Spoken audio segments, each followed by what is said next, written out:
We are recording. Here we go in 3, 2, 1.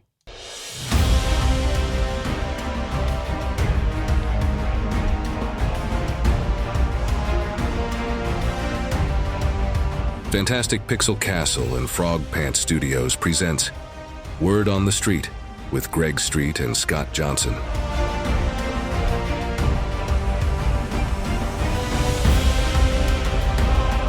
Well, hello, everybody, and welcome back to another Word on the Street for the month of May. Yes, that's right. Spring is here, and so is a bunch of stuff about Ghost. Greg Street with me, as always. Hello, Greg. Hey, it's nice to be back after Halinka's terrible showing last time. I know. Can you believe the swath of destruction he left in his path? My gosh. He almost ended the whole podcast. I know. I thought long and hard about it, but then when you came back from China, I went, okay, we'll give it one more shot. I'm just kidding. It went awesome. I should skip more often. Yeah, he was great. It's always fun to talk to Brian, and super stoked we finally got him on. And it's great to have you back. You were just in China. How'd things go? Go well over there? It went well. Yeah. NetEase is a Chinese company, and when the CEO shows interest in your game, you hop on a plane and show him the game. So sure, it went really well. So NetEase has a lot of experience making MMOs. This is a different kind of game than what they're used to. So we wanted to kind of educate them all about what it is. Do they, from their perspective, they understand kind of that you're at the sketch phase in a lot of ways? You know, they get that. For example, some of the footage you guys showed the community a month ago or so, that, you know, a lot of that is in-game or in-engine assets that you're using as placeholders until you get stuff in. I mean, they get that, right? When you go and talk to them, they understand that? Oh, yeah. NetEase is a game company. They've made lots and lots of games. They know what it looks like in the early phase. Yeah, well, that's good to know. Well, good news, everybody. We have a guest with us today. When I say guest, somebody who's kind of been here all along. He's just sort of in the behind the scenes, making sure things happen. You'll remember him from the original Q&A that these guys did up in Canada. Welcome to the program, Mr. Jon Spectre, VP of Business at Fantastic Pixel Castle. Hello, John. Hey, Scott. Thanks for having me. It is fun having helped, I guess, with 6 of these behind the scenes to now get my turn here. That's right. And also a big shout out. You guys won't see her today, but Faye is in the background making sure these questions go well today. She's been gathering them all week. It's just huge thanks to her for all that back end help, because it would be a lot trickier to do this sort of thing without her. So very much appreciate it. You were also in China. You got any thoughts about how all that went? Were you nervous? Were you excited? Like, how'd it go? I was definitely nervous going into it, because I think any time that you have the opportunity to show what you've done, but you get like a couple of hours to do it, I think figuring out the best way to represent the awesome work of the team is always tricky. And I also had enough familiarity with NetEase from my time actually at Blizzard, working with them on the joint venture. But I never met William, the CEO of NetEase, before, so I didn't quite know what to expect. But It was, as Greg said, it was amazing, actually. And it was really exciting and energizing for me to just see how they're thinking about the studio and our game, and the just sort of total unconditional support for the team's vision for Ghost, which was awesome. Yeah, that is great. Well, I'm glad it was a successful trip. Quick note about I took a trip to China once, and Greg, this is mostly for you, a little anecdote. But during that very long flight, as you know, it's a long flight, me and the guy I worked for at the time whipped out notebooks and played Age of Empires 2 the entire trip. So there's nice. That. Yeah. So you're in my life in a very specific way then, even before we met. Well, anyway, let's get right to it. We've decided today is all about questions. It's about you guys and what you want to know, the burning stuff in the back of your heads about what Ghost is, what it is now, what it's going to be. And it turns out a lot of you are very forward thinking about your questions. You're not just asking sort of early stage questions. You're saying, what about this when the game's out for a while? What about expansion questions? What about, we got a phone call about preservation of games and how it might apply to this particular MMO. So really ran the gamut. Thanks, everybody, for your amazing questions. We're going to dive right into one. Greg, I think this is probably best for you. This comes from Twitter, from Deam Dog, who says, can you give us a better understanding of the style of storytelling? Will it go as dark and as evil as 40K, that being Warhammer 40K? Or will it be close to a happier game? Or will it have a broad spectrum? So that's a broad question, but I think you can probably give us some more nuggets on that sort of thing. What does this story look like so far? Oh yeah, this is really important. You just mentioned Age of Empires, which is a great tie-in because we would like to say the sun is always shining on Age of Empires. So even though you were committing awful mayhem on the battlefield and, thousands of people were dying to further the goals of your empire, it was still beautiful. There were trees, the birds were singing, it was always sunny. And we learned that and forgot it over and over on World of Warcraft because the best zones, let's face it, are places like, Jade Forest or Grizzly Hills, which are wonderful, beautiful, gorgeous scenery. And then we would make zones like Shadow Moon Valley, which are oppressive and fell, and even though they're epic, even Ice Crown had this problem. Even though they're epic, they're really exhausting to spend a lot of time in as a player. Right. You're like, oh, it's oppressive. It's kind of a little depressing here. And even though I'm here fighting the bad guys, it's I don't want to spend a lot of time there. So Right. Ghost overall has a really hopeful tone. We want it to be a beautiful place. There are going to be, we're spending a lot of effort to make sure the maps are gorgeous. The sun won't always be shining, but it'll be shining a lot. And we're not going to have a lot of fell oceans out there. But we still need to have conflict and we need to have stakes. Like we're not making, a cozy farming game. No offense to cozy farming games out there. We want to have villains that you want to kill. We want to have bad guys. We want to have enough threats to society that you feel like you have to overcome these threats. So the art style will be pretty. Some of the storytelling will be darker, but not Warhammer, grim. Right. It sounds like a world worth fighting for, perhaps, is what you're describing. Yeah, exactly. Yeah. I think I like that. D&D 4th edition, they described their world as points of light, like society is points of light against this darker fabric. So it makes sense you can like go to a tavern and have a drink with your friends and that it doesn't feel out of character. But then there's all this like adventure to be had kind of in between these points of light. And I like that framework. Yeah, I do as well. Let me ask a quick question of John, because this just came up in the chat. A bunch of people in there, by the way, are recognizing you from Overwatch. Wait, isn't that guy from Overwatch is the common refrain in there. He did all the good stuff in Overwatch, and then Kaplan did all the questionable stuff. Yeah, that's exactly right. Take that, Jeff. But then there's a follow-up question about that, which says, has the team thought about adding a class that can revive people, sort of like Mercy from Overwatch?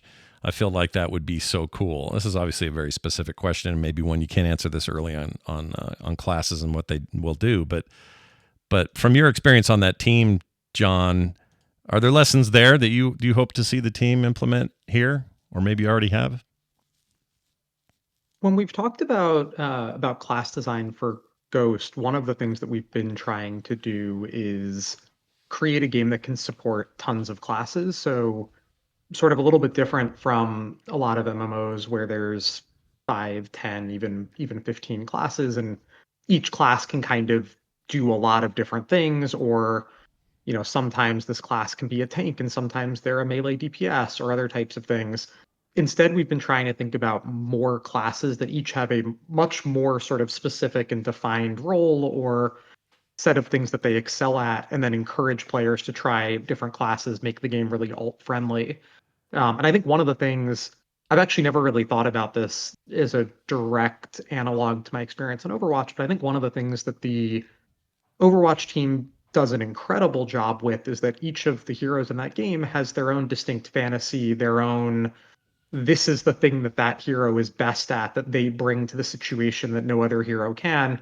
Even though you have multiple different options for heals or multiple different options for range DPS or things like that, the heroes, I think, each sort of fit their own fantasy for players where, okay, you want to not just be a ranged DPS, but you love the idea of flying around in combat. You've got Pharah for that, and that's super cool. So I think for us, one of the goals is to make each of those classes fill a distinct fantasy for players, and create their own kind of fun individual gameplay that other classes aren't going to replicate as much. It's a great lead into this question that is mainly pointed at you, Greg, but we can kind of go off what John just said. This is Risotto on Twitter who says, your thoughts on the usual role system in MMOs and or the holy trinity of DPS, healer, and tank. As a support main in games afraid of taking damage and dishing it out, it's hard for me to settle into games like Guild Wars 2 with loose role systems, but I understand people who like it. Overall, from a I don't know, from a planning aspect or where you guys are so far in the process of building this game, is there? Yeah, we're going to have the Holy Trinity. We're going to have tank, healer, and DPS.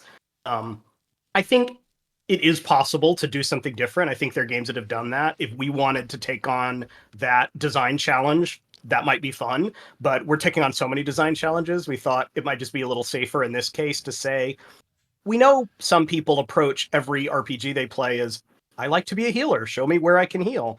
And when playing with friends or playing with strangers, it's helpful to know kind of the role that you want to take on. So we're going to innovate a little bit in combat and class design, but we will have tanks, healers, DPS.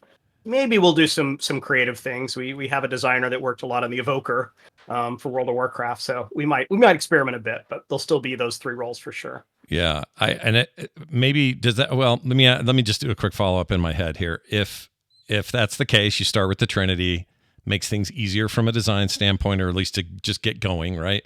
But later down the line, that doesn't mean that some interesting hybrids could crop up, right? Like you're not saying no to those potential strange new ways of looking at the Trinity or altering the way the Trinity works. You just got to start somewhere. Sure. And one of the nice things about wanting to support lots of classes, when I was on World of Warcraft, we felt like, well, if you give a taunt to one tank, you better give a taunt to the other tanks, or they just won't be as competitive. But it kind of opens it up for us to have a lot of variety. If maybe we have a healer that also does a little bit of damage, and that's okay because the other healers will do something different. So we can be clever and we can break down barriers and try experiments, and it's kind of okay if not every class is viable in every single situation, right? Because we have so many. Sure. So here's a question, John, I would love to ask. From the business standpoint, and this is a bit of a swing from talking about gameplay and all that, but from a business standpoint, can you speak to, at this stage, the goals of Ghost as a business? Because that is what it is. Paychecks have to be made, investment has to happen, revenue has to be generated. All those things have to have plans around them. And I'm curious, as somebody who's, you're knuckle deep in that stuff, how's that all working so far, or anything you want to say to that in that regard?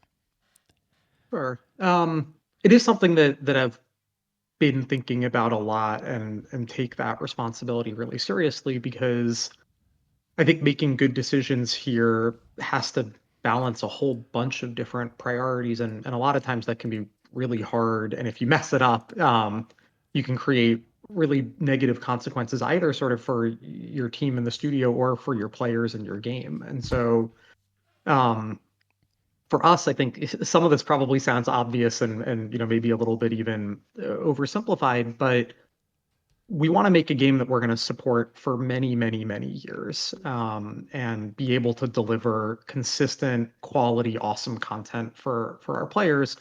And so that means that whatever business we come up with can't just be, we try to sell the game on day one and then don't have any ongoing revenue. Right.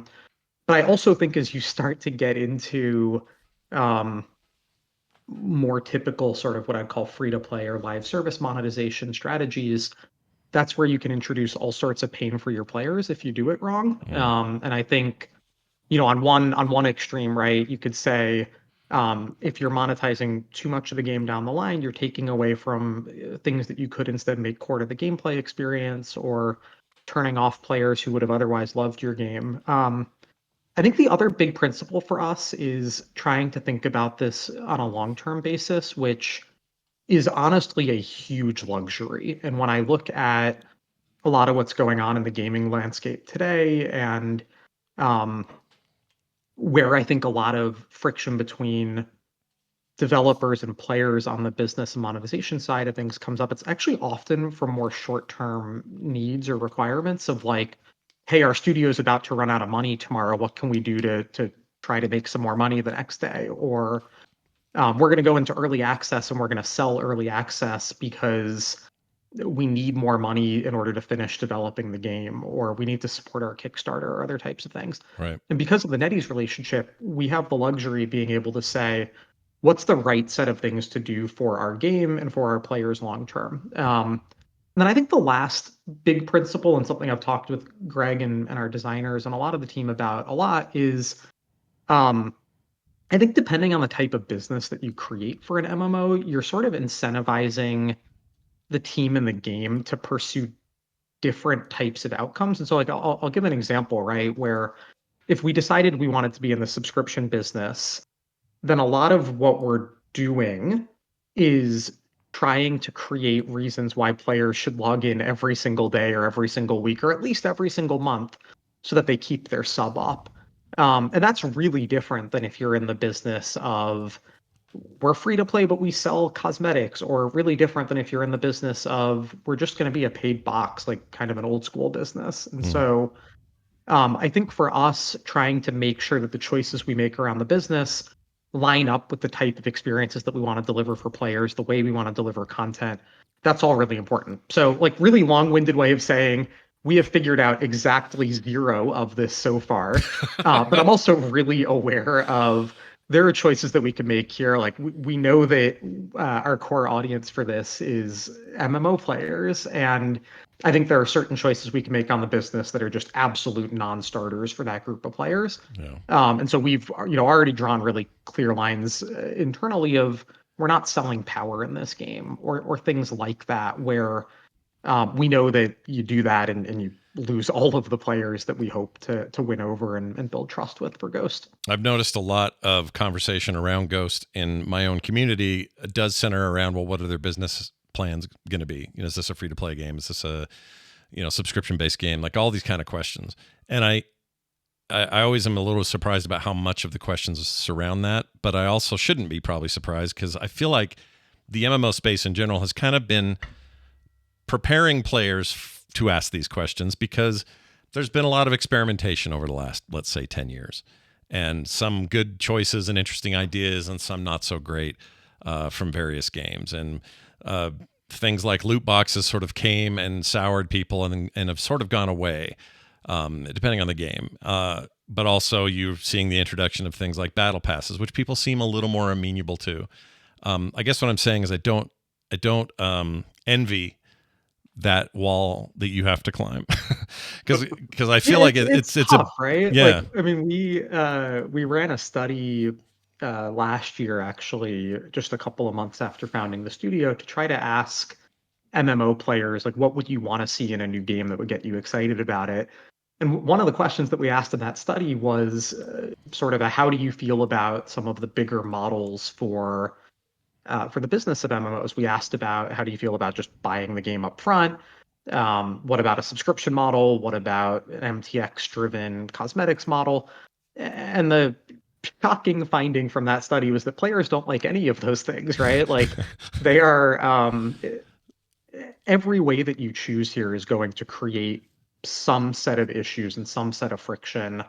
And in some ways, I think detract from the gaming experience. So, like, I very much understand why for every big new MMO that gets announced, like, it is one of players' first questions, because I think if you make the wrong set of choices here, you are going to diminish the gameplay experience to the extent that, like, hey, that's not what I want as a player, and it would be good to know up front if this is a game I should be excited about or not. Yeah, for sure.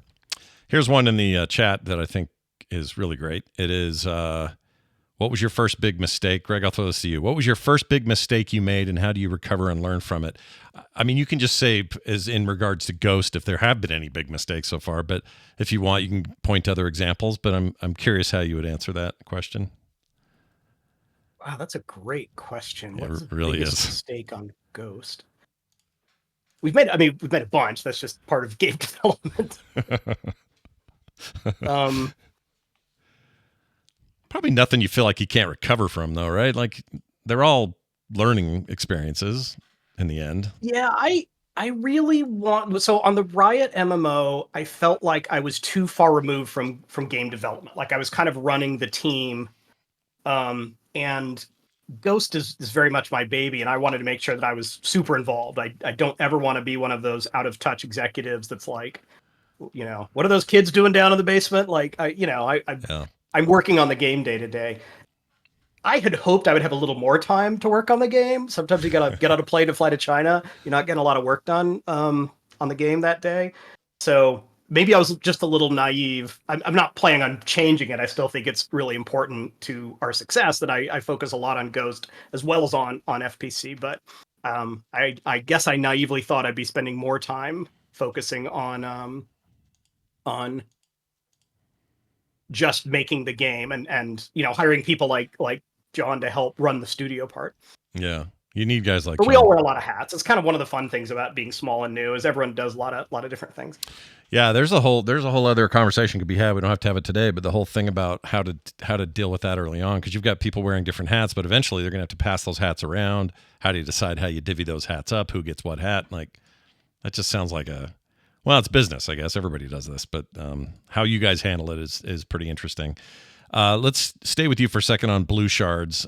We got a Twitter person, Twitter/X from, let's see, Magiga MMO, I believe is the name.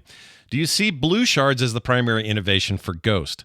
What ideas do you have for Red Shards to tackle common MMO problems like stale content, group content conflicts like gatekeeping, mismatched expectations, etc., add-on bloat, necessity, and poor new player experiences?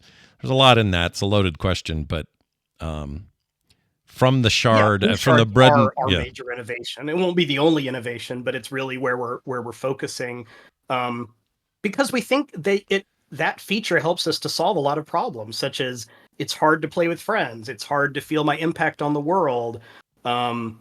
It's hard to have a new sense of discovery after playing through Westfall on my 6th alt, things like that. And so Blue Shards is the answer to a lot of that. It does place a lot of pressure on the Red Shards, which are the more traditional MMO zones, to be really good. Like, you're not going to see a ton of randos in your Blue Shard. So when you're going to the Red Shards, they need to be epic. You need to see a lot of people, and it can't be, I'm going to go find a corner over here to grind on mobs or farm, because we want it to feel like, a lot of world bosses, a lot of things where you're happy to have a big group around. They should all feel really epic. Right. Jon, anything to add to that? I mean, you're a player. You want that to be a good experience. What do you think? Yeah, I think the reason why we have been so focused on blue zones in prototype is because it is both, as Greg said, the answer to a lot of how we think we recenter exploration and the joys of discovery and all of that. And also it's really hard.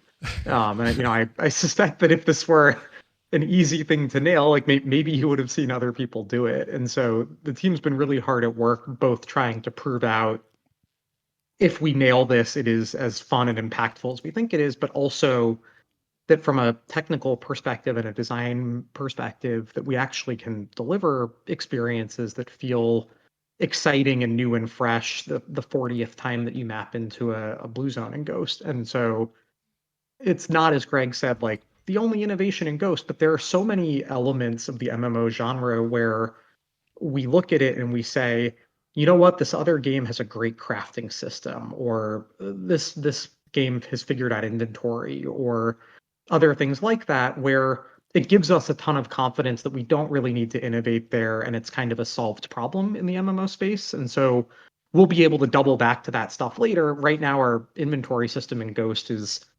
not particularly compelling or deep. You can pick up items and then press I to open up your bag and see them in there. So like it works, but it's not a focus for the team now, because we know that when we get around to building a proper inventory system, we'll be able to do that without much trouble.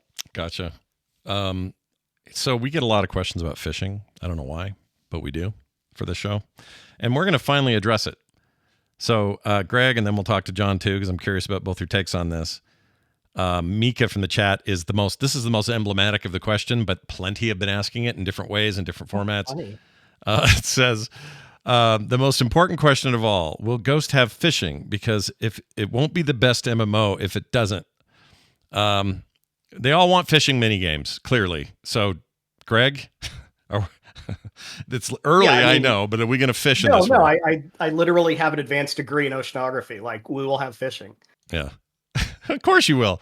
Well, I didn't even think of that, but yeah, you're going to bring a No, special. it'll be super fun for me to help come up with a ton of different species of fish and talk about the ecosystem they live in. Like, thematically, what are we going to do? Is it going to be like, a Twitch game versus you have to match the right bait to the right location? Like, it's too early for any of that. But we love fishing as a we don't have a lot of solo activities in the game. I think fishing makes a good one. It's a good downtime activity. It's a good, well, I don't really feel like killing monsters right now. What can I kind of do to be in the world and travel to beautiful places? And I think fishing's great for that. Yeah. I'm curious, like, if you guys will bring any specific innovations to it, because right now it's basically, does the thing wiggle? Cool, pull. Now pull the fish out. I got a fish. It's how WoW does it. How's every other MMO that I know of does this. You wait for the bobble to move, and then you pull the fish in.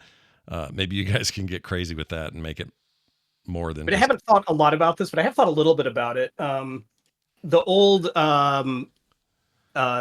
RPG Okami has a great fishing game because when you pull the fish out, you then have to hit the fish with your sword. And likewise, there's the Van Bleer ridiculous fishing where you pull the fish out and then you have to shoot them. Yeah. Which sounds dumb, but one of the things I really like about that is you get to see the fish. Yeah. In a lot of fishing mini games, the fish is an icon and you're just kind of clicking on your bobber and the whole game is around the bobber. But the fun part of fishing is seeing the animal, like, oh, how big is it? Is it rare? Is it pretty? So I like the idea that somehow the fish jumps out of the water and you get to like behold it in all its glory. Yeah, And that's as far as we've gone. But that's farther than I expected. I figured you guys would have less information about how you were going to handle that, but it sounds like you got some ideas. I just learned live on this podcast how we're handling. There are so many moments where, like, someone in the studio will post some, like, here's a picture of a fish or a bird or what, and Greg will respond with like a treatise of, yes, in my PhD, I studied this thing extensively, and here's everything that you've ever wanted to know, and then some about that species of fish. Yeah, so that's amazing. It makes sense. Like I will admit to personally not being a huge fishing enjoyer in my video games, but like every game that I play at this point, like Destiny added fishing. And you have the whole fishing sequence and mini games in Hades. Like I think you kind of can't launch a major game at this point and not do it. So that's how I've thought about it, at least. Yeah, I think that's funny. I never even thought about it, but yeah, every MMO, if they don't have fishing, it's probably WoW's fault, because I don't know. I don't know. Did EverQuest have fishing? I don't remember. Maybe they did. EQ2 does, but anyway, the idea of fishing in an MMO or any big sort of adventure game feels like that got established and then everybody else had to follow through. And it makes me wonder what other features like that are mandatory that we're not currently thinking about. You guys probably have to think of those things, especially later in development, right? Yeah, I think transmog is mandatory at this point. Some type of group finder. I hope it's not, I say this with love because I worked so much on the Dungeon Finder feature for WoW, but I hope I've learned some since then of what not to do. Yeah. But then other things like, will we have pet battles? Probably not. Maybe we won't have pet battles ever. Who knows? Some of that just isn't important to launch with, and maybe isn't important to the game at all. Right. I guess it depends on the game, but yeah, that's interesting. If one game comes along and there's a part of it that everyone's just like, oh, every quest has a voiceover in this game. ESO is very good at this. All of their stuff is professionally, beautifully voice acted. Even the smallest side quests. There are no quests where it's just text, and it's impressive that they're able to pull that off. It seems like one of their chief things to play that game for is that very thing. Do you guys see that as important? Like that level of fidelity versus just looking at a quest window, but in fact, communicating with voiced characters. Have you thought about that at all at this point? Yes, we have thought about it, and I imagine we will do something in that space. Like, it's really hard. I love RPG. It's probably my most played genre.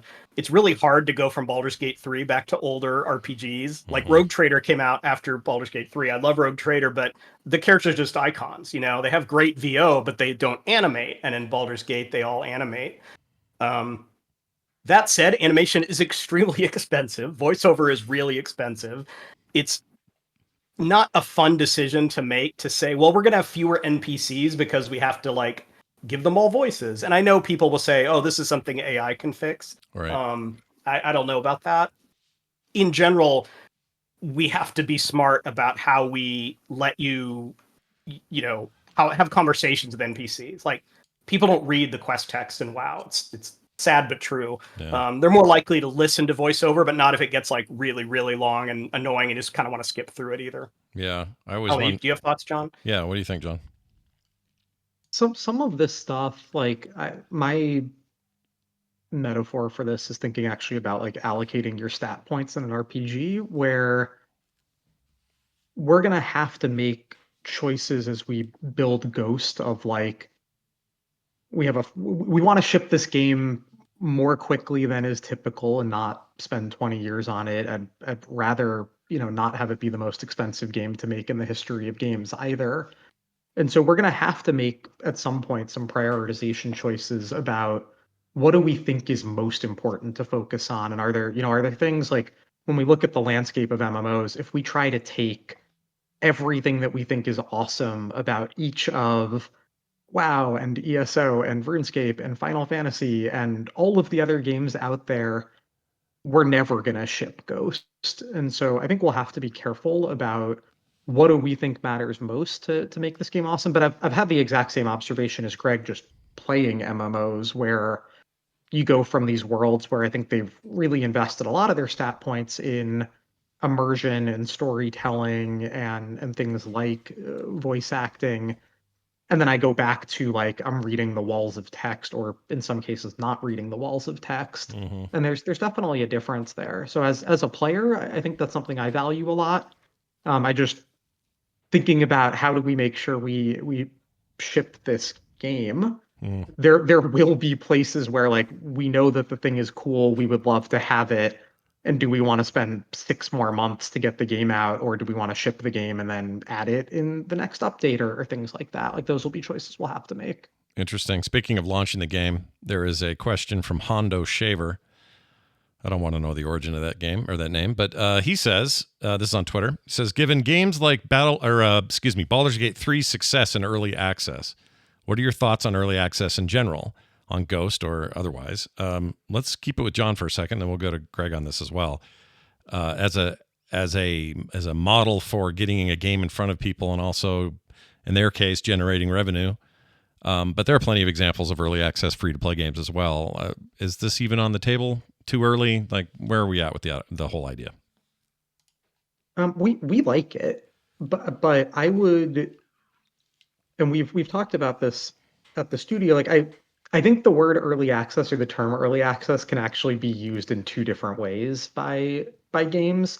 One is, I think, what BG3 did. I think it's actually basically what Hades 2 is doing now, where they've got enough of the game that they're ready to get meaningful feedback from players, and they're going to stay in early access while they meaningfully update, refine the game, add more to it, and make sure, importantly, that like the foundation of what they've built is resonating enough with players that they're on the right track. And then I think there's like a totally separate second thing that also gets called early access, where it's like, hey, if you pay for the $300 edition of our game, you can play it 2 weeks before anyone else, or things like that. And that's, just to be super clear, like that's not what we're talking about when we say we want early access for Ghost. We've been talking about it as a way to make sure that we're continuing to engage players as we build and refine what we're doing with Ghost. So I really like the idea of doing it. I think it introduces a whole bunch of tricky questions, particularly around progression and like, do you carry forward? Okay, someone played in early access. When the game launches, do they start a new character? Do they have some amount of stuff carry over? And like those are really tricky questions that I at least don't feel like we have great answers for at this point, but have started to tackle and think about, because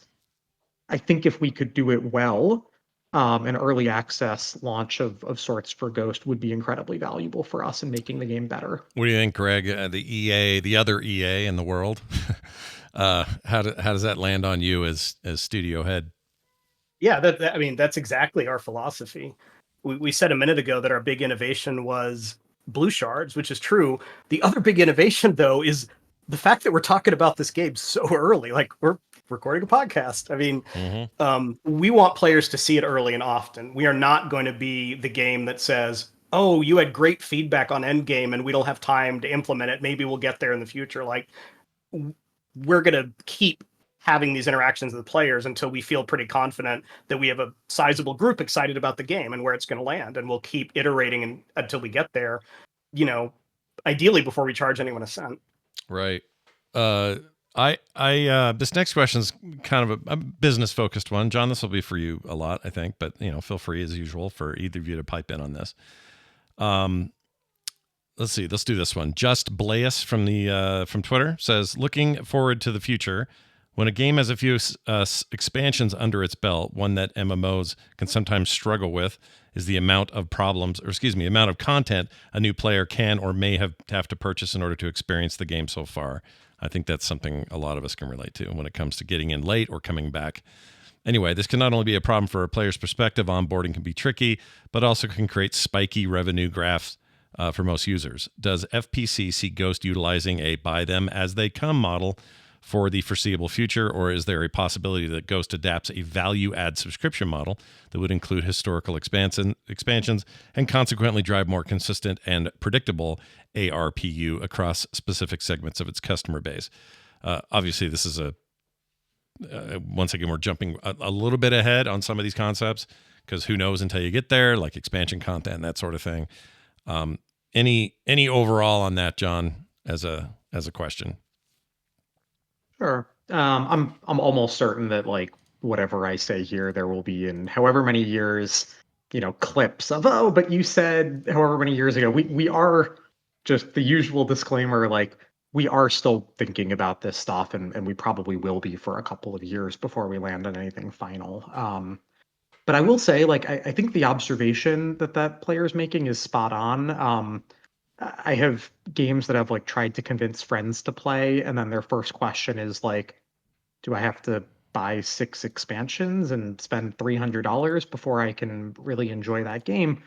And I think putting up that kind of barrier for new players is not really the business that we want to be in. I do really like models that have, if you've been an active player all along and a new expansion comes out and you have everything but that new expansion, like, maybe there's one lower price for that expansion, but then when you release it, you also give for new players a way to just get everything that they need with one purchase, where what you'd effectively be doing is, if you launch like a second expansion to Ghost, then the thing that a new player is buying is original Ghost, expansion 1 and expansion 2, all in one purchase at a reasonable price point. And if you've already been playing Ghost and you bought the first expansion, or you're playing the first expansion, and the second one comes out, then that's the only thing that we might ask you to. I'm not even sure that we'll go down that road of, like, that's how we want to deliver content and that's how we want to monetize it. But if we do, I think avoiding that problem of, I want to try this game as a new player, and now they're trying to sell me 5 different full price expansions all at once, like, that just doesn't work well from my perspective. I think I have to assume that this is true, but you can tell me. You're a team of players. You guys all love playing, right? You're all gamers. If you try to approach these business decisions as, well, I'm a gamer, what would I want? Like, how would I want to be sold this game, or how would I want to pay for this, or what would be my onboarding process 2 expansions in? Do you guys do that? Do you ask that of yourselves and say, well, what do I want? Does that paint the picture? Because my experience is, or my expectation is, it's more complicated than that. It can't always be what your player brain wants. Sometimes it also has to be What does the market want? What do we want within that market? If we want to compete at all, we do have to do these certain things that maybe as a player, I either don't understand enough or just straight up don't like the sound of it. But in this business context, it's different. It's kind of a complicated question, but do you know what I'm saying with that? And how do you look at these things? Do you look at it as player first or business guy first? How do you do it? I think that the wearing your player hat is really important, but there are like two traps that you can fall into there if you're not careful. And the first, I think, applies to a lot more than just the business of games. It applies a lot to design of games and other elements where it's like assuming that I am somehow representative of the audience for Ghost when I'm just not. Like I love MMOs, but there are a whole bunch of other types of games I play. Like most of what I'm playing these days is single player JRPGs, and then I've just gotten back into Destiny 2 and I'm still playing a lot of Overwatch. And like that may or like what do I, John, want in a game is generally not, I think, the right way to say like what are all of the hopefully large group of players of Ghost going to want. And then I think the second trap is that like, well, what I want as a player is to get awesome content delivered really quickly for games that I love, and I'd rather not pay for it at all. And like that doesn't work as a business strategy. Like, at some point, actually, if we're going to support the studio and the talented team here and be able to do that for long term, like we are going to need to take some elements of the game and say like, yes, this is where we want players to pay. All right. And so like I do think it's helpful, and in particular making sure that we understand like what are the places where yes, maybe that would make a lot of money if we did this thing, but it's just going to alienate the players that we need to keep for the long term. And I would hate it myself as a player. Like this probably sounds a little bit naive at times, but I'm very hopeful that if we take a long-term lens and make decisions that feel fair to us about when and how much we ask players to spend on the game, that we'll be rewarded for that with players who stick around, play our game for the long term. And when we do ask them to pay for stuff, they feel okay about that. Great. Like Yeah, that's maybe a pipe dream. Sure. The stuff is hard, but it sure would be really nice if that were true and it worked. Greg, anything to add on that point? Yeah, you have to balance your intuition as a game developer with your experience as a game developer, but also with like data and research. I'm always a little skeptical of these studios that say, well, we just made a game that we wanted to play. It's noble, and yeah, you should have passion about the game you're trying to play, but chances are you don't understand how young people in Korea think about the video game market today. And you may be doing a disservice to them if you just make the assumptions that, well, this is the way people play games, right? Mm-hmm. Like consoles in Korea and China are not a thing the way they are in the West. So if you make a console only game, those players will never play it. You may be making assumptions about how many hours players want to play a game because you're probably statistically older than a lot of the players and have, life and family and jobs. And you're like, oh yeah, 5-hour game sounds great. And then people are like, what do you mean? That's nothing. I want a 30 or 100-hour game. So long-winded way of saying, I think you have to, plant your flag, but then also verify. That's why the feedback is so important. Like, oh, well, we didn't think anyone would care about this feature. Turns out people really want, this feature is really important to them. We better spend a little more time on it. Sure. Well, that goes well to this next question from Barry Doe 3, who says, you mentioned that Ghost is not going to be too time consuming, so players can take breaks, as traditional MMOs tend to reward dedicated players with rare items that not everyone else has. What is the case going to be with Ghost?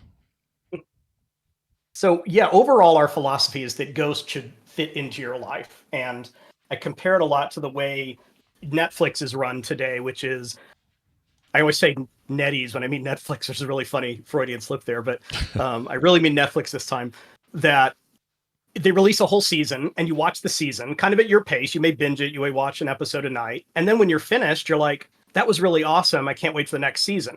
You don't say, oh, I'm going to play episode 10 over and over and over again, right? Like it's not, you may watch it more than once, but you're not going to watch it 30 times. Sure. And I think that's sometimes what the MMO experience is I'm ready for new content. It isn't out yet. What can I do in the meantime?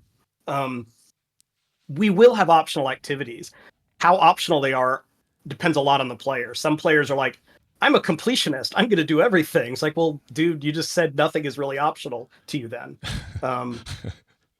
We'll have rare items. We'll have chase things. We'll have, tough achievements that are there for the person that does want to spend 100 hours a week working on stuff. Those shouldn't feel mandatory, but mandatory is sometimes in the eye of the beholder. Sure.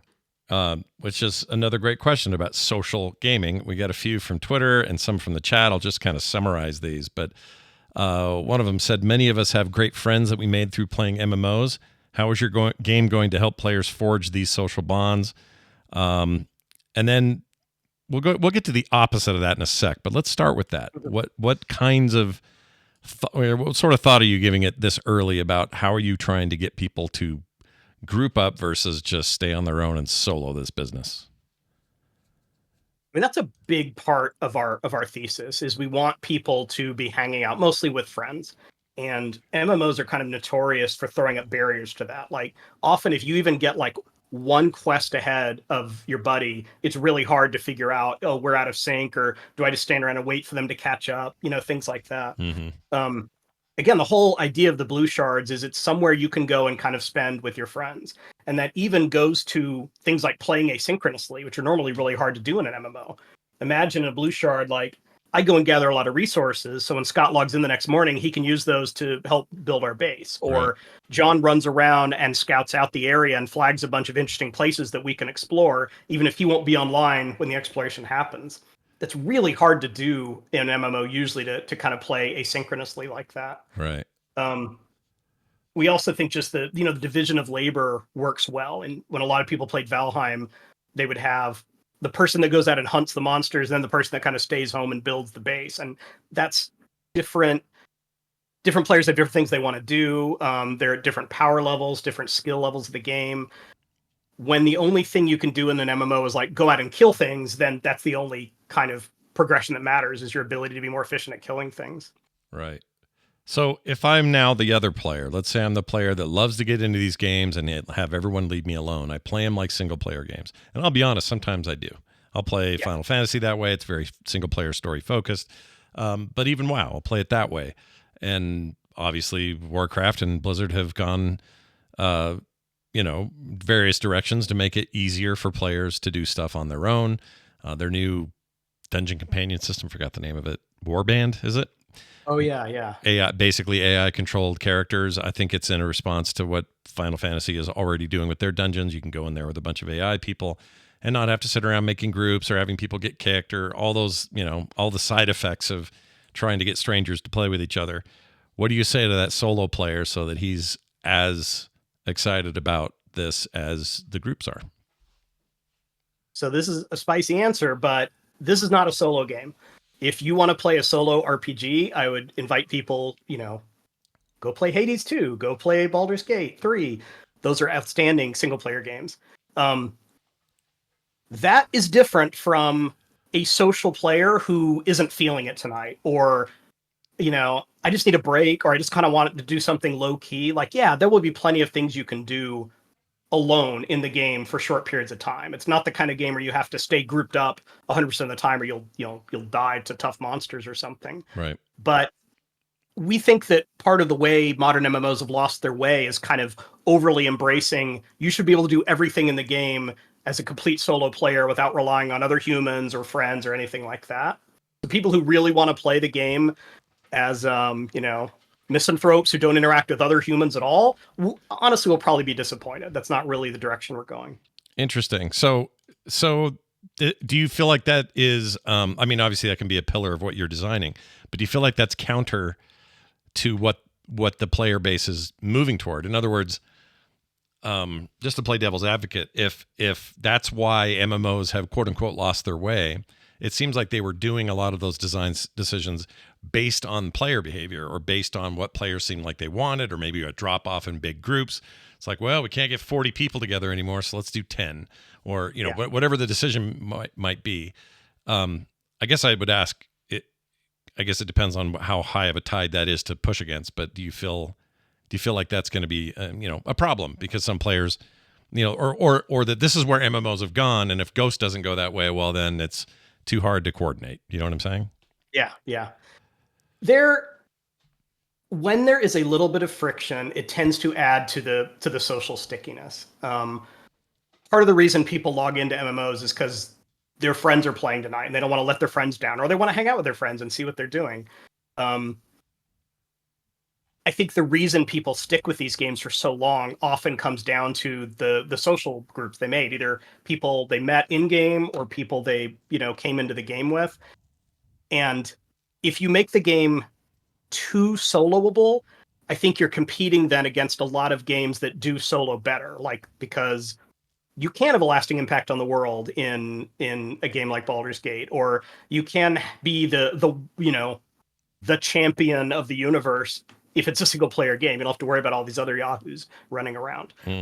What multiplayer games do well, what massive multiplayer games do well, and arguably the only thing they do really well is social. It's the only game where you can play with a lot of other people at the same time, and that fabric is what kind of leads to the awesome storytelling. The best storytelling in MMOs, in my mind, is not, oh, did you see that cool cinematic where Tyrande did this thing?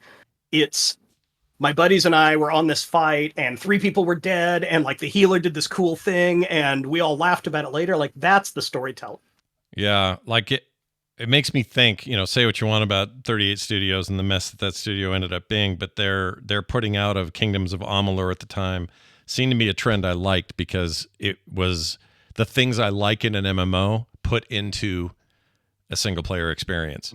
And by that I mean, open worlds, lots of dudes with stuff over their heads telling me they had a quest to do. That the kind of loop that is MMO content put into a single player focused game. And I kind of thought, or had hoped at the time, that you'd see more of that. And I guess you could argue games like the Souls-likes and that sort of thing, they're a bit like that. Elden Ring, probably the best example given how open it is. So hearing you say this makes me want that more. I don't want to go to a big multiplayer playground so I can have a single player experience.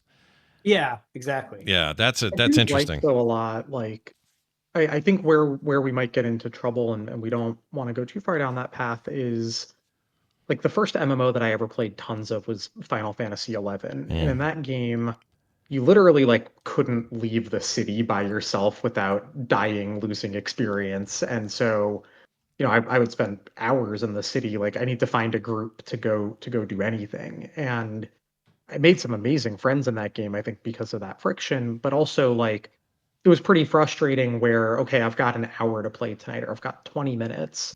It didn't even feel like it was worth logging on, because I would need to spend the whole time finding a group in order to do anything that I wanted to in the game, and then I'd have to go. And so I think some of what Greg mentioned of, you could play with your friends, but do it a little bit asynchronously, where I'm going to go, explore the blue zone that my friends and I are playing, so that when my next friend logs on, they've got more of the map revealed, or I've started to build our base up, or having other types of activities that you can go do. In Destiny, I love, hey, I've got 20 minutes to play right now. I can't, my friends aren't around, but I can go do Lost Sectors, which in that game are these 5 to 15 minute tough solo challenges with pretty good rewards. And that gives me an answer to, I don't have the hours, I can't organize 20 of my friends right now, but I want to play this game and feel like I'm doing something that matters and is impactful. So I think there is a balance there too. I agree. Now, the question I want to ask next is maybe one that we could revisit when we bring some engineers back on to the show, but I still think it's worth touching on, Greg, and it's this. Ethrin Castle on Twitter asked, how do you decide what should be processed client/server side? I look at New World as a recent example of this being really funky and exploitable at launch. I find that fascinating for some reason. I'd love to know. I always like to know the ratio of what client is happening and what server is happening and why is it split that way, and what does that do to latency and those sorts of things? Any light you can shed on that? The servers aren't doing a lot that's very interesting to watch, for one. There's no graphics or anything like that. It's all just math going down behind the scenes. Anything that's kind of visually or even audioly interesting is on the client. Mm-hmm. The stuff that you have to do on the server is anything where the making sure what one player sees and what another player see is simpatico, which often cheating is a big part of that, where if you have a multiplayer client game, you just have to assume that it's going to be exploitable, and that may be fine depending on your community. We don't think people will be very tolerant of that for an MMO, particularly an MMO that has any PvP at all. So you can generally trust that the server, sometimes servers can be hacked, but generally if it's on the server, it's safe from exploits. And if the server says, well, you swung and missed that monster, like that's reality.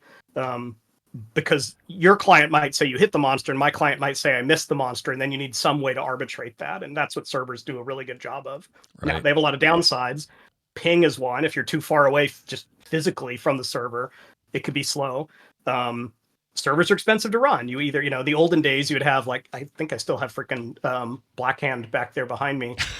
Yep. You'd have to buy them. Nowadays, most companies rent, AWS or Google servers, but that's a big part of the cost of running a live service game. So there are pros and cons. We will try to put everything on the client we can that isn't exploitable, and then we'll put the rest on the server, but hopefully minimal. So from a technical side of things, distributable cloud-based technology has greatly advanced in recent years.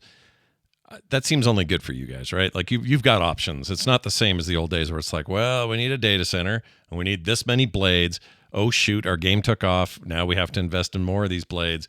We need people there running it. Like it's different now. It's like clouds. The cloud thing is virtual often, so you're not even really sure where your server, quote unquote, resides. It kind of resides everywhere, and it moves around. Yeah. So I assume that's all a boon for what you guys have planned, right? Yeah. One of the kind of lines in the sand we made really early on is you will not join Ghost and see a big server list and have to pick, well, what server do you want to go to? Because then that's always such an intimidating question. Like, well, I don't know.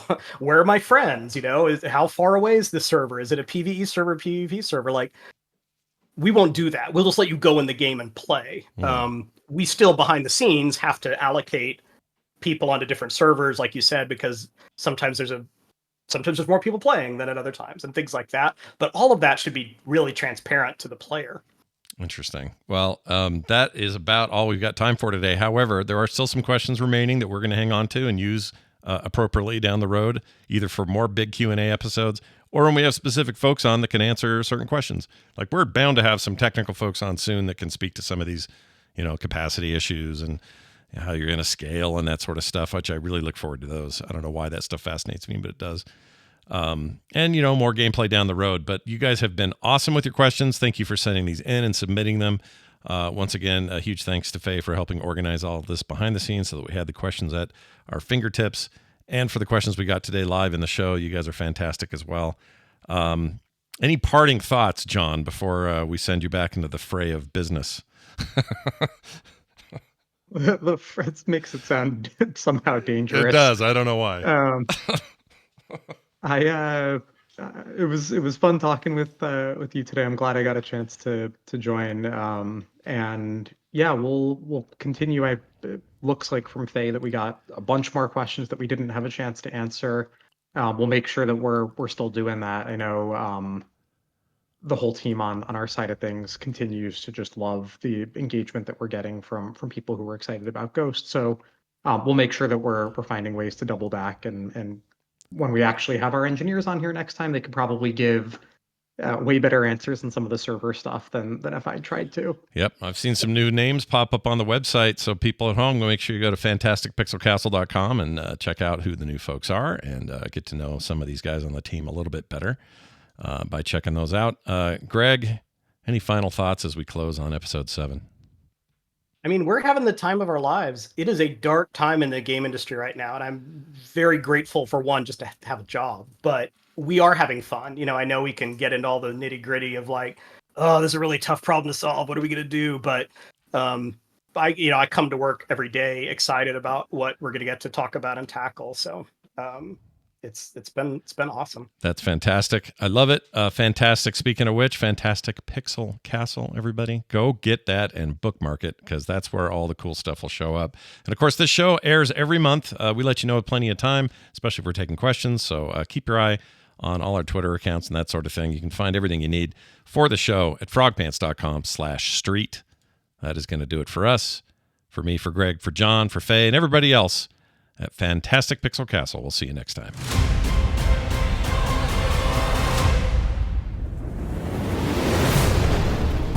This show is part of the Frog Pants Network.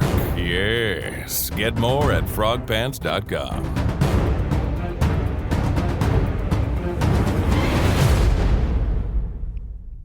And scene.